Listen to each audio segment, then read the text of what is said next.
ಅವರಿಗೆ ಸೇಮ್ ಪ್ರಶ್ನೆ. Yes. Bus ಕೆಲಸ ಏನಾಗುತ್ತೆ ಅಂದ್ರೆ ನಮ್ಗೆ ನಾವು ಡೈರೆಕ್ಟ್ ಮಾಡಿರ್ತೀವಿ, ಆಗ ಮಾನಿಟರ್ಗಳು ಇಲ್ಲ.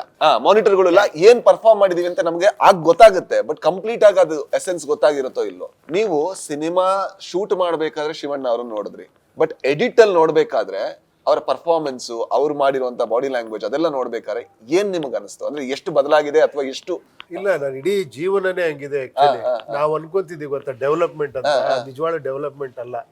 ಮೊದಲಿದ್ದಿ ಸಂತೋಷ ಇದ್ ಗೊತ್ತಾ, ಒಂದೇ ಒಂದ್ ಕಾರ್ ನೋಡ್ತಿದ್ವಿ ರೋಡಲ್ಲಿ, ಆ ಕಾರ್ ನೋಡ ಖುಷಿ ಅನ್ಸೋದು. ಕಾರ್ ಹತ್ಬಿಟ್ರೆ ಬಿಡಿ ಇನ್ನೂ ಇದು. ಈಗ ಊರೆಲ್ಲ ಕಾರ್ಗಳೇ, ಆ ಕಾರಿಗೆ ವ್ಯಾಲ್ಯೂನೇ ಔಟ್ ಆಗಿದೆ. ನನ್ನ ಇವರು ಮೇಕಪ್ ಬಹಳ ಚೆನ್ನಾಗಿ ಹೇಳಿದ್ರು, ಸರ್ ಅವಾಗ ಎಲ್ರು ಬೆಳೆಯೋರು, ಊಟಕ್ಕೆ ಕಷ್ಟ ಇರೋದು. ಈಗ ಯಾರು ಬೆಳಿತಾನೆ ಇಲ್ಲ, ಮನೆಗೆ ಊಟ ಬರ್ತದಲ್ಲ ಸರ್, ಹೆಂಗಿದು ಕರೆಕ್ಟ್. ಸಿ ಆತರ ಅದು ವಿಚಿತ್ರ. ಏನ್ ಲಾಜಿಕಲಿ ಎಷ್ಟು ಕರೆಕ್ಟ್ ನೋಡಿ. ಅವಾಗ ನಾವು ನೋಡ್ತಿರ್ಲಿಲ್ಲ, ಬರೀ ಇಮ್ಯಾಜಿನೇಷನ್. ಕ್ಯಾಮ್ರಾಮನ್ ಮಾತ್ರ ನೋಡೋರು. ನಾವು 10 ಸತಿ ಮಾನಿಟರ್ ನೋಡಿ ಶಿವಣ್ಣ ಹಿಂಗ್ ಬರ್ಬೇಕು ಈ ಶಾಟು ಅಂತ. ಆಮೇಲೆ ಗೊತ್ತಿಲ್ಲ, ಆ ರಶ್ ನೋಡ್ಬೇಕಾದ್ರೆ ಒಂದು ಥ್ರಿಲ್ ಇತ್ತಲ್ಲ. ಕರೆಕ್ಟ್. ಓ ಅದ್ರಲ್ಲೇನೋ ಸರಿ ಮಾಡೋದು, ಇದ್ ಮಾಡೋದು ಆಪ್ಟಿಕಲ್ ಅಲ್ಲಿ, ಆ ಒಂದು ಖುಷಿ. ಇವಾಗ ಏನಂದ್ರೆ ತೆಗೆದು ಹಿಂಗೆ ನೋಡ್ತೀವಿ, ಅದಕ್ಕೆ ವ್ಯಾಲ್ಯೂನೇ ಇಲ್ಲ. ಇನ್ನೊಂದು ತೆಗಿಯೋಣ, ಇನ್ನೊಂದು, ಆಮೇಲೆ 3 ನೋಡ್ಬಿಟ್ಟು ಯಾವ್ದು ಚೆನ್ನಾಗಿದೆ ಇದ್ರಲ್ಲಿ. ಅದು ಏನಂದ್ರೆ ಆ ಥ್ರಿಲ್ ಒಟ್ಟೋಗ್ತಾ ಇದೆ ಬರ್ತಾ ಬರ್ತಾ. It's losing that. ಯಾವಾಗ್ಲೂ ಅದು ಆ ಒಂದು ಇಮ್ಯಾಜಿನೇಷನ್ ಇರೋ ಪವರ್ ಇದೆಯಲ್ಲ, ಅದು ಎರಡು ನೋಡೋದ್ರಿಂದ ಹಂಗ ಅನ್ಸ್ಬೋದು. ಬಟ್ ನೀವ್ ಹಂಗೆ ಡಿಸಪಾಯಿಂಟ್ ಆಗ್ಬಿಡಿ, ನೋಡಿ ಎಂಜಾಯ್ ಮಾಡಿ. ಇವಾಗ ಹೇಳ್ದಲ್ಲ ಅದು, ಅದಕ್ಕೆ ಮೆಡ್ರಾಸ್ ಹೋಗ್ಬೇಕಾದ್ರೆ ಒಂದ್ಸತಿ ಬಸ್ ಹೋಗೋಣ ಅಂತ ಅನ್ಸುತ್ತೆ.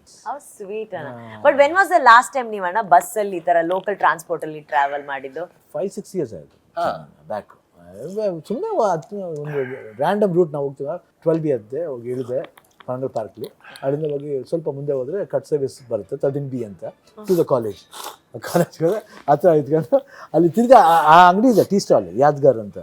ಅಲ್ಲಿ ಹೋದೆ, ಒಂದು ಟೀ ಕುಡಿದೆ. ದಟ್ ಅಣ್ಣ ಏನ್ ಗೊತ್ತಾ, ಅಣ್ಣ ಇಲ್ಲಿದ್ರು, ಅಣ್ಣ 129 ಸಿನಿಮಾಗಳನ್ನ ಮಾಡಿದ್ರು ಕೂಡ ಶಿವಣ್ಣ ಅಣ್ಣ ಒಳಗಡೆ ಇರುವಂತ ಆ ಓಜಿ ಹುಡುಗ, ಆ ಆನಂದ್ ಇನ್ನ ಆ ಕಾಲೇಜ್ ಅಲ್ಲಿದ್ದಾರೆ, ಆ ಕಾಲೇಜ್ ಅಲ್ಲಿದ್ದಾರೆ. ಕಾಲೇಜ್ ಅಲ್ಲ ಅಣ್ಣ? ನಂಗೆ ತುಂಬಾ ಇಷ್ಟ. I can never forget everything. I love movies. Movie ಹೋಗಿ ಇಷ್ಟ ಆಯ್ತು, ಬಟ್ ಆಕ್ಟಿಂಗ್ ಇಷ್ಟ ಇರಲಿಲ್ಲ. ಶ್ರೀನಿವಾಸ್ ಕಲ್ಯಾಣ ದಿಗ್ಗರಾಕಿದ್ದು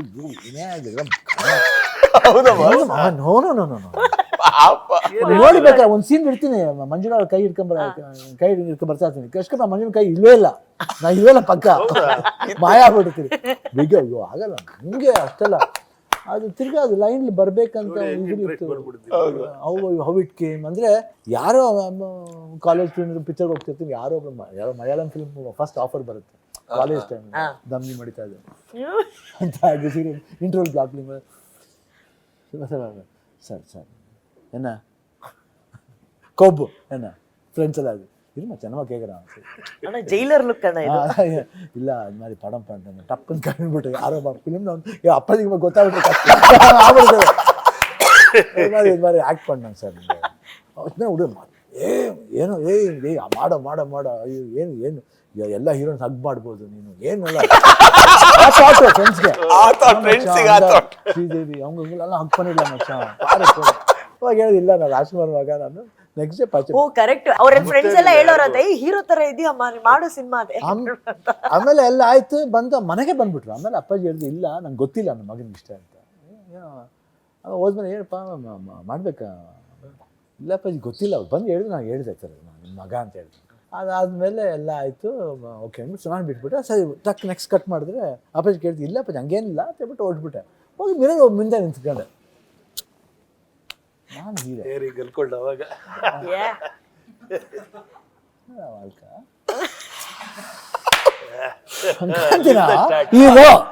ಅಣ್ಣ ದೃಷ್ಟಿ ತಕೊಂಡ್ರಿ ನೀವು? ಅದೇ ಮಾಡಿ ಅಷ್ಟೇ, ಅದೇ ಫಸ್ಟ್ ಟೈಮ್ ನನಗೆ ಅಷ್ಟೇ. ಅದೇ ಓಕೆ ಆಮೇಲೆ ಹೇಳಿದ ಅಪ್ಪಾಜಿ ಆಯ್ತು ನೀನು ಡಿಗ್ರಿ ಮುಗಿಸ್ಬೇಕಂತ. ಆಮೇಲೆ ಇನ್ಸ್ಟಿಟ್ಯೂಟ್ಗೆ ಹೋಗು 1 year. Okay went Kuchipudi class, dance regular ಮಾಡ್ತಾ ಇದ್ದೆ, ಬಟ್ ಕುಚ್ಚುಪುಡಿ ಹೋಗೋಣ ಅಂತ ಒಂದು ಐಡಿಯಾ ಬಂತು. ಯಾರು ಹೇಳಿದ್ರು ಕುಚ್ಚುಪುಡಿ? ಸೂಪರ್ ರಾಜ್, ಈ ತರ ಎಲ್ಲ ವಿಷಯಗಳು ಈ ಕತೆ ಎಲ್ಲ ನಾ ಕೇಳಿದ್ದೆ. ನಾನು 1000 ಪ್ರಶ್ನೆ ಕೇಳಿರ್ತೀನಿ, ಆಮೇಲೆ ಹೊಡಿಬಾರ್ದು ಅಂತ ನಾನೇ ದೂರ ಹೋಗ್ತಾ ಇದ್ದೆ. ಹಂಗಲ್ಲ, ಹೊಡೆಯೋದ ಗೊತ್ತು, ಸುಮ್ನೆ ನೋಡಿ ಹೊಡೆಯ. ಸೊ ನನಗೆ ಒಂದು ಇದರಲ್ಲಿ ಖುಷಿ ಆಗೋದು ನೋಡಿ, ನಾವು ಈಗಿನ ಜನರೇಷನ್ ಕಲಿಬೇಕಾಗಿರೋದು ಅಂದ್ರೆ ಏನಂದ್ರೆ, ಡಾಕ್ಟರ್ ರಾಜ್ಕುಮಾರ್ ಅವರ ಮಗ ಆಕ್ಟಿಂಗ್ ಬರ್ಬೇಕು ಅಂತ ಹೇಳಿದಾಗ ಅವ್ರ ತಂದೆ ಹೇಳ್ತಾರೆ ಕ್ಲಾಸ್ ಸೇರ್ಕೋ ಅಂತ. ಈಗ ನಮಗೆ ಇನ್ಸ್ಟಾಗ್ರಾಮ್ ಅಲ್ಲಿ ಮೆಸೇಜ್ ಮಾಡ್ತಾರೆ, ಸರ್ ನಾನು ಹೀರೋ ಆಗ್ಬೋದಾ ಅಂತ ಡೈರೆಕ್ಟ್. ಅಂದ್ರೆ ಅಲ್ಲ, ತಪ್ಪು ಸರಿ ಪ್ರಶ್ನೆ ಅಲ್ಲ. ಅಂದ್ರೆ ಪರಿಶ್ರಮ ಹೌದು. ಅಷ್ಟು ಲೆಜೆಂಡ್ ಆಕ್ಟರ್ ಅವ್ರು ಹೇಳ್ತಾರೆ ನಾನ್ ನಿನಗೆ ಕಲಿಸ್ತೀನಿ ಅಂತ ಹೇಳಲ್ಲ. ಗುರುಮುಖೇನ ಕಲ್ತ್ಕೋ, ಡ್ಯಾನ್ಸ್ ಕಲ್ತ್ಕೋ ಅಂತ ಅವ್ರ ಮಗನ್ಗೆ ಹೇಳ್ತಾರೆ. ಮುಂದೆ ಅವ್ರ ಆಕ್ಟರ್ ಆಗ್ಬೇಕಾದ್ರೆ ಅವ್ರಿಗೆ ಅದು ಹೆಲ್ಪ್ ಆಗುತ್ತೆ. ನಾವೀಗ ಒಂದು ಆಡಿಷನ್ ಮಾಡ್ತೀವಿ, ಹೇಳ್ತೀವಿ ಇಂಡಸ್ಟ್ರಿ ನಮಗೆ ಚಾನ್ಸೇ ಕೊಡಲ್ಲ ಅಂತ. ಯಾಕೆ ಕೊಡ್ಬೇಕು? ಸಿಂಪಲ್ ಪ್ರಶ್ನೆ. ಲಾಸ್ಟ್ ಟೈಮ್ ನಾವ್ ಇನ್ನೊಬ್ರಿಗೆ ಏನ್ ಅವಕಾಶ ಕೊಟ್ಟಿದೀವಿ? 10 ರೂಪಾಯಿ ಫ್ರೀ ಆಗಿ ಯಾರಿಗೆ ಕೊಟ್ಟಿದೀವಿ? ಕೊಡಲ್ಲ. ಹಾಗಾದ್ರೆ ನಮಗ್ ಯಾಕೆ ಯಾರಾದ್ರೂ ಅವಕಾಶ ಕೊಡ್ಬೇಕು? ಅವಕಾಶ ಕೊಡೋದಲ್ಲ, ಅವಕಾಶಕ್ಕೆ ನಾನು ಅರ್ಹನಾಗೋದು. ಅದು ಹೇಗಾಗೋದು? ಐ ಥಿಂಕ್ ಅದು ಈ ಒಂದು ಇನ್ಸಿಡೆಂಟ್ ಇಂದ ನಾವು ಕಲಿಬೇಕು ಅಂತ ಅನ್ಸುತ್ತೆ. ಅಂದ್ರೆ ಅಂದ್ರೆ ಬಡವ್ರ ಮಕ್ಕಳು ಬೆಳಿಬೇಕು ಅದಲ್ಲ ಪ್ರಶ್ನೆ, ಅದಲ್ಲ. ಅರ್ಹತೆ ಮಾತ್ರ ಪ್ರಶ್ನೆ ಬರುತ್ತೆ, ಇಲ್ಲಿ ಬೇರೆ ಏನೂ ಬರಲ್ಲ.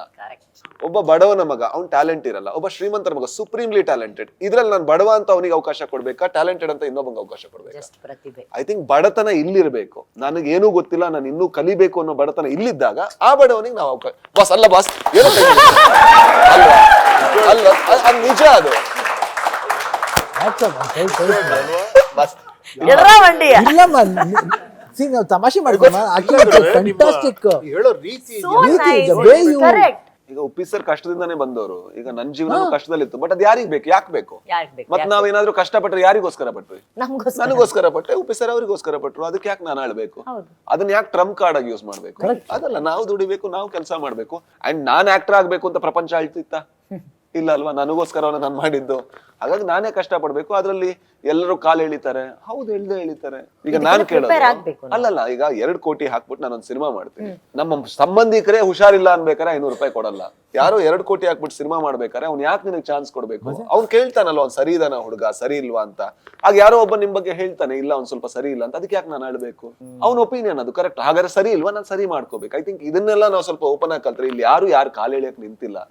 ಐ ಥಿಂಕ್ ಪ್ರಪಂಚ ಇರೋದು ಕಾಲ ಮಾತ್ರ ಕಾಲು ಎಳಿ. ಎಲ್ರ ಕಾಲು ಎಳಿತದೆ ಕಾಲ. ಯಾರ ಕಾಲು ಎಳಿಯಕ್ಕಾಗಲ್ಲ. ಹೌದು ಹೌದು ಹೌದು. ಅವರವರ ಸನ್ನಿವೇಶಕ್ಕೆ ತಕ್ಕಾಗಿ ಬಿಹೇವ್ ಮಾಡ್ತಾರೆ. ಅದಕ್ಕೆ ಉಪೇಂದ್ರ ಅನ್ನೋದು. ಬಟ್ ರಾಜ್, ನೀವ್ ಇದನ್ನ ಹೇಳ್ತಾ ಇರೋದಕ್ಕೆ ಈ ವಿಷಯ ನಾನು ಕೇಳ್ತಾ ಇರೋದು, ಇತ್ತೀಚೆಗೆ ನಾವ್ ಇವಾಗ ನಮ್ ಸಿನಿಮಾ ನೋಡಿಲ್ಲ ಅಂದ್ರೂ ಕೂಡ ನಾವು ಬೇಜಾರ್ ಮಾಡ್ಕೋತೀವಿ, ಅಳ್ತೀವಿ, ರಿಕ್ವೆಸ್ಟ್ ಮಾಡ್ಕೋತೀವಿ, ಬೇಡ್ಕೋತೀವಿ. ಇದ್ರ ಬಗ್ಗೆ ನೀವೇನ್ ಹೇಳಕ್ ಇಷ್ಟ? I think cinema is a democratic process. ಅದು ಎಲ್ರಿಗೂ ಇರುವಂತ ಅವಕಾಶ. ಅವರಿಗೆ ಆ ಒಂದು ಸಿನಿಮಾನ ಅಕ್ಸೆಪ್ಟ್ ಮಾಡೋದಕ್ಕೆ, ರಿಜೆಕ್ಟ್ ಮಾಡೋದಕ್ಕೆ.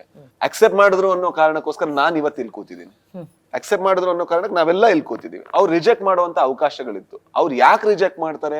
ನಮಗದ್ ನೋವಾಗ್ಬೋದು. ಈಗ ನನ್ನ ಸಿನಿಮಾನು ರಿಜೆಕ್ಟ್ ಮಾಡಿದ್ರೆ ಕೆಲವು, ಬಟ್ ಆದ್ರೆ ಅದರಿಂದ ನಾವು ತಿದ್ಕೋಬೇಕು, ನಾವು ಕಲಿಬೇಕು. ಅವರ ಸೆಲೆಕ್ಷನ್ ನಾವು ಪ್ರಶ್ನಿಸ್ತಾ ಕೂತಾಗ, ಹಾಗಾದ್ರೆ ನಾನು ಒಂದು ಮೊಟ್ಟೆ ಕತೆ ಹಿಟ್ ಆದಾಗ ಯಾಕೆ ಅದನ್ನ ನಾನು ಅದ್ರದ್ದು ಏನಾದ್ರು ಶೇರ್ ಅವ್ರಿಗೆ ಕೊಟ್ನಾ? ಇಲ್ಲ ಅಲ್ವಾ? ನನಗೇನ್ ಬೇಕೋ ಅದನ್ನ ಮಾಡ್ಕೊಂಡೆ ಅಲ್ವಾ? ಆದ್ರೆ ಅದು ಹಾಗಾದ್ರೆ ಸಕ್ಸಸ್ ಆದಾಗ ನಾವು ಜಾಸ್ತಿ ಅಂದ್ರೆ ಥ್ಯಾಂಕ್ಸ್ ಅಂತೀವಿ ಮೈಕಲ್ಲಿ ಅಷ್ಟೇ, ಬಿಟ್ರೆ ಬಟ್ ಏನು ಹೇಳಲ್ಲ. ಅದು ನನಗೆ ಅಷ್ಟು ಸರಿ ಕಾಣಿಸಲ್ಲ. ಅಫ್ಕೋರ್ಸ್ ನಮ್ಮ ಪರ್ಸನಲ್ ನೋವು ಇರುತ್ತೆ, ಬಟ್ ಆ ಪರ್ಸನಲ್ ನೋವುಗಳೆಲ್ಲ ನಾನ್ ಸಿನಿಮಾ ಮಾಡಿದ್ ನಾನ್ ಗೆಲ್ಬೇಕು ಅಂತ, ಜನಗಳಿಗೇನೋ ಉಪಕಾರ ಆಗ್ಬೇಕು ಅಂತಲ್ಲ. ಮತ್ತೆ ನನ್ನ ಕತೆ ಇಲ್ಲ ಅಂತ ಪ್ರಪಂಚ ಅಳ್ತಿರ್ಲಿಲ್ಲ. ಹಾಗಾಗಿ ಅದ್ ಬೇಕಾ ಬೇಡ ಅಂತ ರಿಜೆಕ್ಟ್ ಮಾಡೋದು ಅದು ಅವರ. ಮೊನ್ನೆ ಉಪ್ಪಿ ಸರ್ ಕೂಡ ವೇದಿಕೆಯಲ್ಲಿ ಅದನ್ನೇ ಹೇಳಿದ್ರು, ಬನ್ನಿ ನಮ್ ಸಿನಿಮಾ ನೋಡಿ ಅಂತ ಏನ್ ಕರೆಯೋದ್ ಬೇಕಾಗಿಲ್ಲ, ಸಿನಿಮಾ ಚೆನ್ನಾಗಿದ್ರೆ ನೋಡ್ತಾರೆ. ಆಮೇಲೆ ಮೋರ್ ಓವರ್ ನಮ್ಗೆ ಸಿನಿಮಾ ಚಿಗುರ್ದಕ್ಕೋಸ್ಕರ ಮಾಡ್ಬೇಕಾದ್ರೆ ನಾವು ಪಿಕ್ಚರ್ ಹೋಗ್ಲಿಲ್ಲ. ಆಮೇಲೆ ಎಲ್ರು ಹೇಳಿದ್ರು ಏನ್ ಸಿನಿಮಾ ಸರ್, ಏನು ಮಾಡಕ್ಕಾಗಲ್ಲ. ಆ ಟೈಮ್ ನಲ್ಲಿ ಏನೋ ಜನ will not able to connect ಆಗಕ್ಕೆ ಇಷ್ಟಪಡಲ್ಲ. ಏನು ಅಂತ ಗೊತ್ತಾಗ್ಬಿಟ್ರೆ ನಾವು ದೇವ್ರಾಗ್ಬಿಡ್ತೀವಿ. ದೇವ್ರು ಆಗಕ್ಕೆ ಹೋಗ್ಬಾರ್ದು, ನಾವು ಮನುಷ್ಯರಾಗೆ ಇರ್ಬೇಕು. ಅದಕ್ಕೆ ಅವರು ಆಡಿಯನ್ಸ್ನ ಅಭಿಮಾನಿ ದೇವ್ರು ಅಂದ್ಬಿಟ್ಟು ಹೋಗ್ಬಿಡ್ತು.